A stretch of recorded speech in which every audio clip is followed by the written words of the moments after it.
faut être réaliste. En même temps, ce coronavirus n'est pas terminé. Et en même temps, il faut savoir que même s'il y a une diminution des contaminations, il y a quand même tous les jours des gens gravement atteints qui décèdent.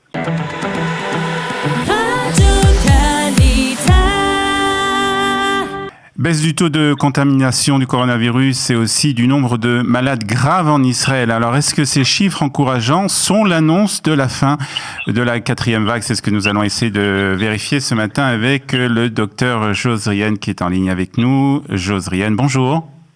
Bonjour, mon cher Olivier. C'est toujours un plaisir de vous retrouver et de retrouver les auditeurs de Kalita. C'est un plaisir est partagé. Jo, alors avant de parler un peu de est-ce qu'on est à la fin de cette 4e vague, on va jeter un coup d'œil. Ce sont des chiffres quand même encourageants. Un taux de contamination qui est en dessous de 1% et le nombre aussi de malades graves qui tourne autour de 500, 520 malades alors qu'on était à plus de 700 il y a une dizaine de jours. En fait, nous sommes autour de 580 malades graves et il y en a 205 qui sont sur respirateur artificiel, qui ont été recensés hier. Donc, c'est vrai qu'il y a une diminution aujourd'hui des chiffres qui nous inquiétaient ces derniers temps, mais néanmoins, je voudrais attirer votre attention, et vous savez que je ne suis pas un médecin pessimiste, mais il faut être réaliste. En même temps, ce coronavirus n'est pas terminé, et en même temps, il faut savoir que même s'il y a une diminution des contaminations, il y a quand même tous les jours des gens gravement atteints qui décèdent. Nous sommes à entre 500 et 700 tous les mois de personnes qui décèdent du coronavirus. Donc ça n'est pas une petite blague. Ce n'est pas quelque chose qui est terminé. Nous commençons à sortir de cette 4e vague, mais nous avons payé un tribut qui était assez lourd quand même. Alors, on parle quand même, et même des responsables du ministère de la Santé sont assez optimistes. Ils ont parlé justement qu'on était pratiquement à la fin de cette 4e vague. Est-ce que ce discours un peu optimiste n'est pas un peu quelque part dangereux, docteur Josrien? Je ne sais pas s'il est dangereux, il est positif en tout cas. Mais savoir que nous sortons de cette 4e vague ne va pas nous exonérer de continuer à être prudent. C'est ça que je voudrais faire remarquer. Vous savez, on a eu un problème, soyons clairs, qui était un problème très net, avec le fait que pendant un mois, le cabinet coronavirus ne s'est pas retrouvé. Il n'y a pas eu de réunion de ce cabinet, qui est quand même un cabinet important, de réflexion, mais également de décision, et où il y a un mélange de réflexion des politiques et en même temps des responsables scientifiques de ce pays. Et ça faisait un mois où le gouvernement mettait l'accent sur la vaccination, sur la 3e dose, et c'est vrai que ça marche, c'est vrai que ça donne des résultats intéressants, mais en même temps, les responsables scientifiques, et pas des moindres, attiraient l'attention du gouvernement sur le fait qu'il ne fallait pas pour autant baisser la garde, et là je suis totalement d'accord avec eux. Je pense que le bon résultat sera la conjonction et de la vaccination et en même temps des règles classiques de protection, c'est-à-dire le port du masque, c'est-à-dire le lavage des mains, la distance sociale et en même temps la fin des grands rassemblements. Moi, je suis très clairement opposé aux grands rassemblements de plusieurs milliers de personnes qui sont des sources de contamination importantes. Et donc là, aujourd'hui, on arrive peut-être progressivement à trouver quelque chose qui soit entre les deux.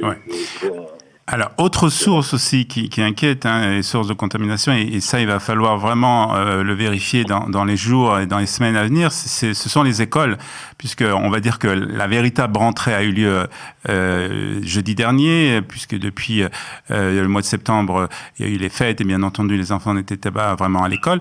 Donc là aussi, docteur Josrien, il va falloir être vigilant. J'avais dit ici... sur vos ondes, il y a maintenant un mois, que je ne comprenais pas pourquoi on avait fait une reprise de l'école pendant 3 à 5 jours, c'est-à-dire début septembre, avant les fêtes de Tishri, pour ensuite s'arrêter pendant un mois. Bon, c'était le choix qui avait été fait. Le problème, savez-vous, c'est que quand vous avez 1000 personnes contaminées, vous en avez 500 qui sont des enfants. Ouais. Dieu merci, ces enfants sont peu touchés et sont peu gravement atteints, et c'est tant mieux, vraiment, c'est une malédiction.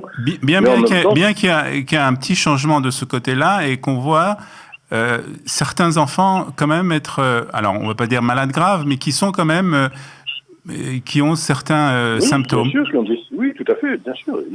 Ils ne sont pas gravement malades, mais ils sont atteints. Ils vont se plaindre d'un certain nombre de signes, de symptômes, qui sont bénins, vraiment, dans la quasi-totalité des cas, mais néanmoins, il y a une vraie souffrance, une petite souffrance en tout cas. Ouais. Mais le problème, c'est qu'ils sont contaminés et contaminants. Et donc notre souci, c'est que ces enfants sont une source importante de contamination.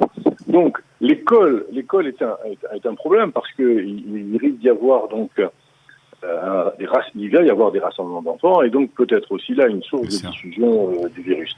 D'où l'importance des règles qui ont été mises en place avec une surveillance de tests antigéniques avant l'entrée en classe et avec des règles de sécurité, de protection dans l'école. Alors, ce qui m'amène aussi à parler du dernier sujet que vous voulez évoquer avec vous, Josrienne, c'est la vaccination des enfants. On en parle de plus en plus de cette vaccination. On en parle aux États-Unis.